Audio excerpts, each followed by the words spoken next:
تو میرا خیال ہے کہ ایک مسلمان کے لیے ضروری ہے کہ وہ یہ تسلیم کرے کہ یہ واقعہ معراج جناب محمد رسول اللہ صلی اللہ علیہ وسلم کو، اور پھر صرف وہ نہیں، سن لیں خلفائے راشدین بھی، رسول اللہ کے تمام صحابہ، رسول اللہ کے تمام تابعین، تمام تبع تابعین، اس کے بعد جتنے مفسرین، محدثین، متکلمین، جمہور علماء، خلف اور سلف، اور اولیاء کرام اور صوفیاء اعظام، اور آج تک جتنے جید علماء ہیں وہ تسلیم کرتے ہیں کہ جناب محمد رسول اللہ صلی اللہ علیہ وسلم کو یہ معراج حالت بیداری میں بجسد انصری رسول اللہ اپنے جسم عطر کے ساتھ اپنے اللہ کے پاس تشریف لے گئے۔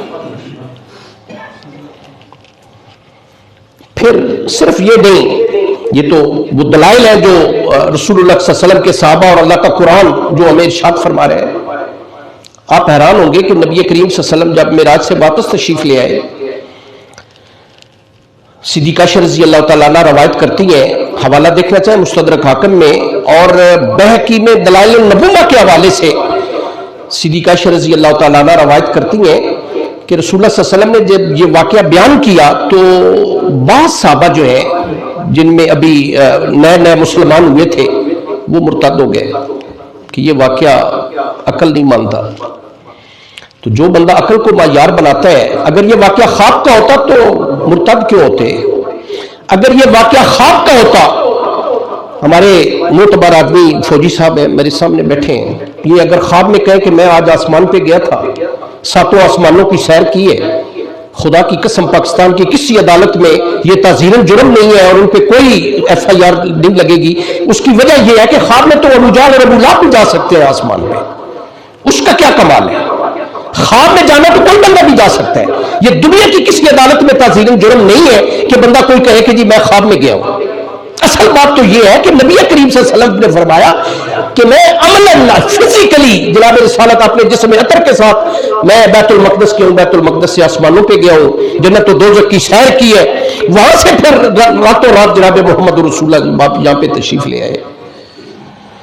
تو اس لیے یہ بات ذہن میں رکھیں کہ ہمارا یقین ہے، الحمدللہ ہمارا ایمان ہے کہ جناب محمد رسول اللہ صلی اللہ علیہ وسلم جو ہے وہ اپنے اسی جسم عطر کے ساتھ جو اللہ پاک نے عطا کیا، اور صرف یہ نہیں، کبھی آپ دیکھیں آگے آئے گا میں انشاءاللہ عرض کروں گا، رسول اللہ صلی اللہ علیہ وسلم کو براق پہ سوار کرایا گیا، جب براق پہ سوار کرایا براق نے ذرا شوخی کی، حدیث میں آتا ہے جناب جبریل علیہ السلام نے تھپکی دی اور ناراض ہو کے کہا رب ذوالجلال کی قسم ہے آج تک تیری پیٹھ پہ محمد رسول اللہ سے بڑی سواری سوار نہیں ہوئی، یہ تیری شوخی کیسی؟ پسینے پسینے ہو گئے شرمندگی سے براق جو ہے۔ بھائی خواب میں جانے کے لیے تو یہ کہنے کی ضرورت ہی نہیں ہے۔ نبی کریم صلی اللہ علیہ وسلم کو بیت المقدس میں 3 روایتیں ہیں، 2 پیالے پیش کیے گئے، 3 یا 4 پیالے پیش کیے گئے، ایک میں شہد ہے، ایک میں دودھ ہے، ایک میں پانی ہے، ایک میں شراب ہے۔ جناب محمد رسول اللہ نے دیکھا، آپ نے وہ جو ہے دودھ پیا، آپ نے جبریل علیہ السلام نے عرض کیا کہ اللہ کے رسول اللہ بھی یہ چاہتے تھے کہ آپ دودھ پہ آپ نے فطرت کو پا لیا ہے۔ بھئی خواب میں تو اس کی ضرورت نہیں تھی، سچی بات یہ ہے اگر دیکھا جائے، یہ تو عملاً اگر آپ نے کسی سواری پہ سوار ہونا ہے تو روح کی سواری کے لیے تو اس کی ضرورت ہی نہیں ہے۔ ایک بات میں عرض کر کے میں بات ختم کرتا ہوں، نبی کریم صلی اللہ علیہ وسلم نے 7 ہجری میں غزوہ خیبر کے بعد بادشاہوں کو اور سرداروں کو خطوط لکھے، کیسر روم کو خط لکھا، آپ نے کسرا ایران کو خط لکھا، مقوقس مصر کو خط لکھا، نجاشی شہنشاہ کو، بہت سارے جتنے بھی بڑے بڑے سردار تھے انہیں اور بادشاہ تھے انہیں نبی کریم صلی اللہ علیہ وسلم نے خط لکھے۔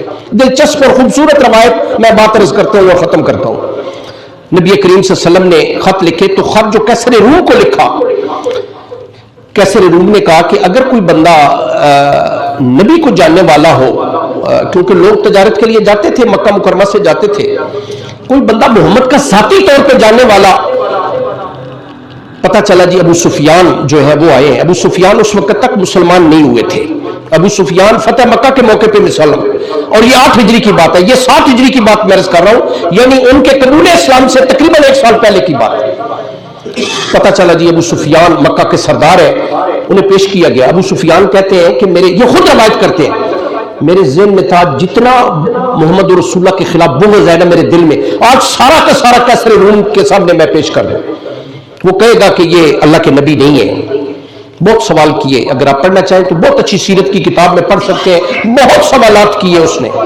آپ محمد کو جانتے ہیں؟ جی جانتا ہوں۔ کب سے جانتے ہیں؟ محمد ہمارے ہاتھوں میں پیدا ہوئے، بچپن، لڑکپن، جوانی، رسول اللہ صلی اللہ علیہ وسلم نے پھر 40 سال کی عمر میں انہوں نے نبوت کا اعلان کیا، اس وقت سے ہم جانتے ہیں، بچپن سے جانتے ہیں۔ کبھی جھوٹ بولا کہا، کبھی بھی جھوٹ نہیں بولا، کبھی انہوں نے امانت میں خیانت کبھی کہا، کبھی بھی امانت میں خیانت نہیں کی۔ کیا وہ کسی سردار کے بیٹے ہیں؟ کہا نہیں۔ سرداری کے خواہش مند ہے؟ کہا بالکل بھی نہیں۔ ان کے خاندان میں کبھی کسی نے نبوت کا دعویٰ کیا؟ کہا کبھی بھی نہیں۔ یہ تمام باتیں جو سوال کرتا گیا، سارے یہ سوالات محمد رسول اللہ کے حق میں جاتے چلے گئے۔ بالآخر کہنے لگے کہ میں جو بھی وہ مجھ سے سوال کرتا ہے صاحب سے، جھوٹ تو میں نے بولنا نہیں، ساری باتیں جناب محمد رسول اللہ کے حق میں جا رہی ہیں۔ ان کے ذہن میں آیا کہ یار میں واقعہ معراج سے بتاتا ہوں، یہ ماننے والی بات تو ہے نہیں، یہ مان لے گا کہ نبی جو ہے وہ۔ انہوں نے کہا جی نبی ایک دعویٰ کرتے ہیں کہ میں اس طرح بیت المقدس آیا، بیت المقدس سے میں آسمانوں پہ گیا، میں راتوں رات ہی واپس آ گیا۔ اب یہ ماننے والی بات تو ہے نہیں، یہ محمد کے خلاف جائے گی بات۔ میں نے کیسر روم کو کہا کہ محمد ایک دعویٰ کرتے ہیں کہ میں اس طرح بیت المقدس آیا، معراج ہوئی، آسمانوں پہ گیا۔ ابھی یہ بات کی تو ساتھ ہی بیت المقدس کا امام کھڑا تھا، ایلیا اس کا نام تھا۔ وہ کہنے لگا جی اس بات کی تصدیق میں کرتا ہوں۔ اس نے کہا کہ ایک رات ایسے ہوا، ہمیشہ میرا معمول تھا کہ رات یہ دروازے میں بند کرتا ہوں، میری یہ مزاج ہے، عادت ہے، یہ دروازے سارے بیت المقدس کے میں بند کرتا ہوں۔ ایک رات میں ایک یہ مین دروازہ جو ہے بڑی کوشش کی، یہ دروازہ بند نہیں ہوا۔ میں نجار کے پاس گیا، جو درخان ہے جس نے یہ دروازے بنائے تھے، اس کے پاس گیا۔ میں نے کہا یار یہ مین دروازہ آج بند نہیں ہو رہا، پتہ نہیں کیا وجہ ہے۔ وہ میرے ساتھ آیا، نجار ہے، اس سے آج بھی پوچھ سکتے ہیں، وہ موجود ہے۔ نجار آیا، اس نے دیکھا وہ ہلی جلی نہیں وہ دروازہ۔ اس نے کہا جی لگتا ہے کہ چھت کا وزن اس دروازے پہ آ گیا ہے، صبح دیکھیں گے اسے۔